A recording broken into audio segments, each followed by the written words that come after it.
में आज सबसे पहले बात पश्चिम बंगाल की। पश्चिम बंगाल के मुर्शिदाबाद में वक्फ कानून के विरोध में हुई हिंसा के बाद हालात भले ही सामान्य हो गए हों, लेकिन इस हिंसा के बीच से जो कहानियां निकल कर आ रही हैं वो बेहद डराने वाली हैं। आरोप है कि हथियारों के बल पर अराजक भीड़ ने हैवानियत की हदों को पार कर दिया। यह रिपोर्ट देखिए।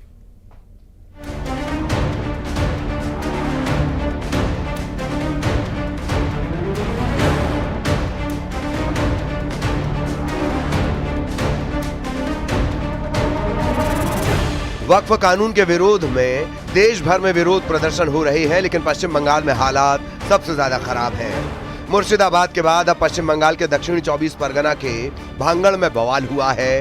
वक्फ कानून के विरोध प्रदर्शन के दौरान जमकर हिंसा और तोड़फोड़ हुई। उपद्रवियों ने आगजनी भी की है और कई बाइकों को आग के हवाले कर दिया। उपद्रव कर रहे लोगों ने पुलिस पर भी हमला किया। इसमें एक पुलिस वाला जख्मी हो गया। उपद्रवियों ने पुलिस वैन को भी तोड़ डाला। पुलिस पर हमला करने वाले आईएसएफ के समर्थक बताए जा रहे हैं, जिनमें से 2 लोगों को गिरफ्तार कर लिया गया है। उधर मुर्शिदाबाद में हालात तनावपूर्ण बने हैं। इस बीच बीजेपी ने आज एक वीडियो जारी किया। बीजेपी का आरोप है कि ममता बनर्जी खुद लोगों को उकसा रही हैं और भड़का रही हैं। যে অশ্লীল কথা বলছেন, একটা ধর্মের নামে এত কুৎসা করছেন, একটা অপপ্রচার করছেন, একদিন তারা যদি একটা আন্দোলনের ডাক দেয় আপনি নিজেকে সামলে রাখতে পারবেন তো? उधर सवाल ये भी है कि इतनी बड़ी हिंसा और सैकड़ों हिंदुओं का पलायन बंगाल सरकार के लिए कोई मायने नहीं रखता। कम से कम टीएमसी नेता फिरहाद हाकिम का बयान तो यही बता रहा है। जिन्हें लगता है कि मुर्शिदाबाद से हिंदुओं का पलायन नहीं हुआ, बल्कि वो एक जिले से दूसरे जिले में आए हैं। ऐसा कोई बात नहीं है, यहाँ पर ऐसा कोई परिस्थिति नहीं है। बंगाल से बंगाल में ही जा रहे हैं, तो बंगाल सुरक्षित है बोल के देख जाएगा, सारी जगह जा रहे हैं, सब ठीक है। पुलिस का दौरान ईसीआई को प्रेसिडेंट रूल में इलेक्शन कराना चाहिए यहाँ का डेमोक्रेसी के लिए, और एनआईए तुरंत होना चाहिए मुर्शिदाबाद इशू में। वहाँ एंटी नेशनल फोर्स का एक्टिविटी जाए। मुर्शिदाबाद में हिंदुओं के खिलाफ हुई हिंसा पर देश भर में गुस्सा है। वाराणसी में घटना से नाराज लोगों ने मार्च निकाला और बंगाल के मुख्यमंत्री ममता बनर्जी का पुतला जलाकर अपना विरोध दर्ज कराया। वहीं बागेश्वर धाम के धीरेन्द्र शास्त्री ने भी ममता सरकार पर हमला बोला और कहा कि बंगाल में हिंदू डरे हुए हैं, इसीलिए पलायन कर रहे हैं। यूपी के मुख्यमंत्री योगी आदित्यनाथ ने भी मुर्शिदाबाद हिंसा पर ममता सरकार को आड़े हाथों लिया। पश्चिमी बंगाल में मुर्शिदाबाद 3 हिंदुओं की निर्मम हत्या हुई। उनके घरों से खींच करके उनकी हत्या हुई। और ये सब कौन है? ये सभी वही दलित हैं, वही वंचित हैं, वही गरीब हिंदू हैं, जिसको इस जमीन का सर्वाधिक लाभ मिलने वाला है। सर्वाधिक लाभ मिलने वाला। गुजरात से भी हिंदू भागेगा। हिंदू डरा हुआ है और डराया जा रहा है, विशेष प्रायोजित तरीके से डराया जा रहा है। ये इस देश का दुर्भाग्य है, खास करके हिंदुओं का दुर्भाग्य, क्योंकि हिंदू न एकजुट है न जगा हुआ है, इसलिए ऐसा कृत्य हो रहा है। पर जल्दी ही इस पर रोक लगेगी, हमें भरोसा है। अब ये मामला सुप्रीम कोर्ट पहुंच गया है। हिंसा मामले में आज सुप्रीम कोर्ट में एक याचिका दायर की गई है, जिसमें मांग की गई कि हिंसा की जांच के लिए सुप्रीम कोर्ट की निगरानी में एक एसआईटी का गठन किया जाए और वही इस पूरे मामले की जांच करे। उधर बीजेपी ने मुर्शिदाबाद से पलायन करके मालदा पहुंचे पीड़ितों के लिए एक कंट्रोल रूम भी बनाया है। साथ ही ऐलान किया कि मुर्शिदाबाद में हिंदुओं की हत्या के विरोध में 16 अप्रैल को शहीद दिवस मनाया जाएगा।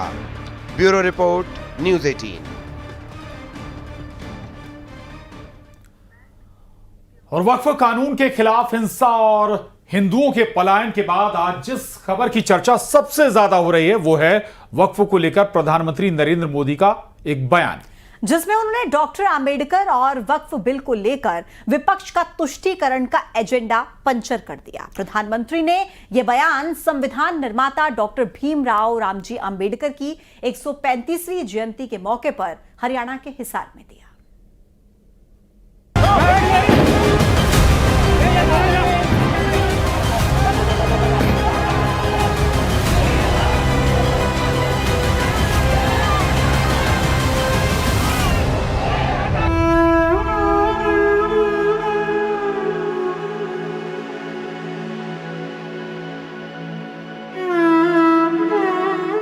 मुर्शिदाबाद की दिल दहला देने वाली कहानी। हिंसा के बाद रोंगटे खड़े कर देने वाला सच। अराजक भीड़ का सामना करने वालों की गवाही। मुर्शिदाबाद से मालदा तक हिंदू परिवारों के जख्म। अपने घर से दरबदर हुए ये परिवार उस हिंसा का सामना करके आए हैं जिसे देखकर, सुनकर और उसकी कहानियां बयां करके ये सहम उठते हैं।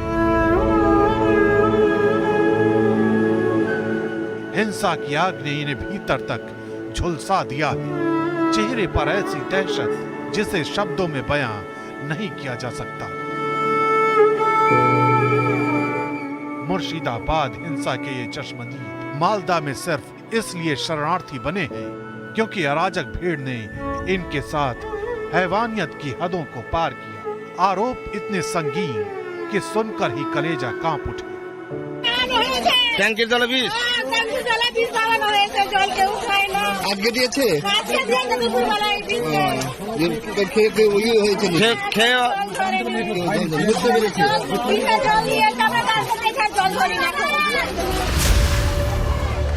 वक्फ कानून के विरोध में हिंसा ऐसी भड़की कि मुर्शिदाबाद में सारा सिस्टम धराशायी हो गया।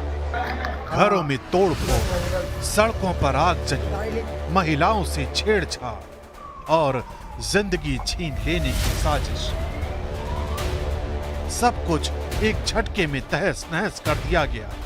यही वजह है कि हिंसा प्रभावित हिंदू परिवार सच बयां करके सिहर उठते हैं।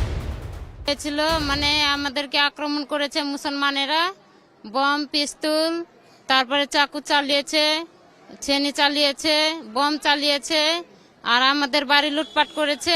বাড়িতে জানলা কবাট ভেঙে পেট্রোল ধরে আগুন জ্বালিয়ে দিয়েছে, গ্যাস সিলিন্ডার সব বাস্ট করে দিয়েছে। তো আমরা কোথায় থাকবো? তার জন্য আমাদের এই পার থেকে গেলছে সেমিন পুলিশেরা নৌকা নিয়ে আমাদের ঘাটের সামনে, তার জন্য ওরাই নিয়ে এসছে, বাচ্চা কুচ্চা নিয়ে এসছি। मुर्शिदाबाद में हुई हिंसा को लेकर तमाम सवाल उठ रहे हैं।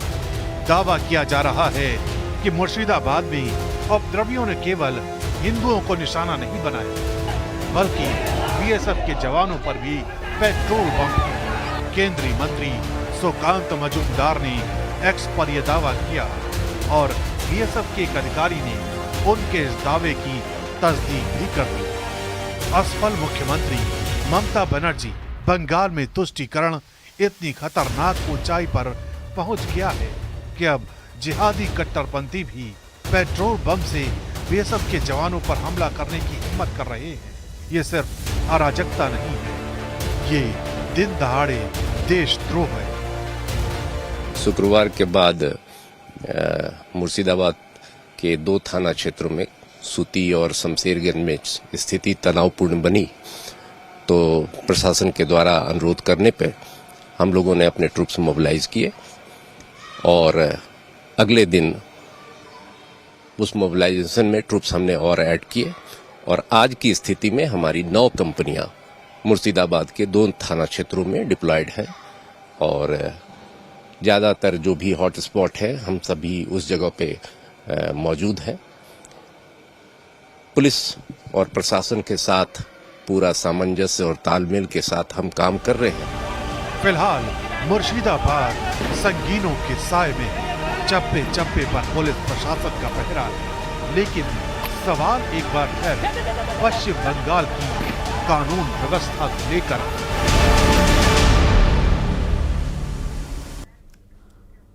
तो मुर्शिदाबाद में जो हिंसा